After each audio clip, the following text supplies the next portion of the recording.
Avant les deux guerres mondiales, la première et la deuxième guerre mondiale, si on observe bien, si on constate bien, le constat est simple. Il y avait très peu de femmes dans le monde du travail. Le monde du travail avait ce côté sacré, ce côté austère. Les femmes, c'était presque une légende urbaine. Lorsque les femmes parlaient du travail, lorsque les hommes allaient au travail, les femmes gardaient les enfants. Les rôles étaient bien spécifiques. Chacun avait son rôle. Chacun était à sa place. Donc, les femmes avaient une certaine idée, une certaine appréhension. Le travail avait un côté sacré. Le travail avait un côté à la fois sacré et mystique. Donc, les femmes voyaient leur mari aller au travail. On ne savait pas ce que les maris allaient faire au travail. Ils savaient que le travail était dur. On était encore à l'époque de l'industrialisation. L'industrialisation, c'est quoi? C'est la transformation des matières premières en produits finaux semi-finis. Donc, on avait encore des grandes entreprises en France. On avait encore les entreprises de charbon, de sidérurgie. On avait encore les grandes entreprises. Ces grandes entreprises où les hommes se lèvent le matin et travaillent dur. Où les femmes ont vu leur mari travailler dur, trimé. Les femmes ont vu leur mari fatigué. Les femmes ont vu leur mari abîmé par le travail, par ce travail.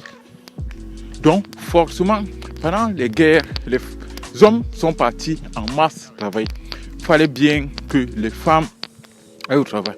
Or, le problème, c'est que lorsque les femmes vont au travail, lorsque vous êtes en guerre, donc vous ne pouvez plus produire de la même manière. Donc, les industries sont presque en berne. Donc, les femmes qui entrent dans le monde du travail, et les entreprises qui doivent faire fonctionner l'économie pendant que nous sommes en guerre doivent maintenant se réorienter, doivent adapter la manière de travailler en fonction des nouveaux salariés. Et ce qui fait donc que les femmes, en partant au travail, ont démystifié le travail. En allant au travail, ils se sont dit, mais c'est ce que nos maris font tous les jours. Mais si nos maris le font, donc nous aussi, on peut le faire. Donc c'est à partir de ce moment qu'il y a le premier choc. C'est à partir du moment où la femme fait le même travail qu'un homme. On estime que la femme peut travailler. On estime que la femme peut valablement remplacer l'homme. Or, dans les guerres, on voit très peu de femmes dans les champs de bataille. On voit très peu de femmes avec un fusil tiré sur leurs collègues allemands. On a vu très peu ce genre de scène. Donc, on est donc dans une société capitaliste où le chef d'entreprise, qui est guerre ou pas, doit essayer de faire fonctionner son entreprise. Donc, il remplace les hommes par les femmes.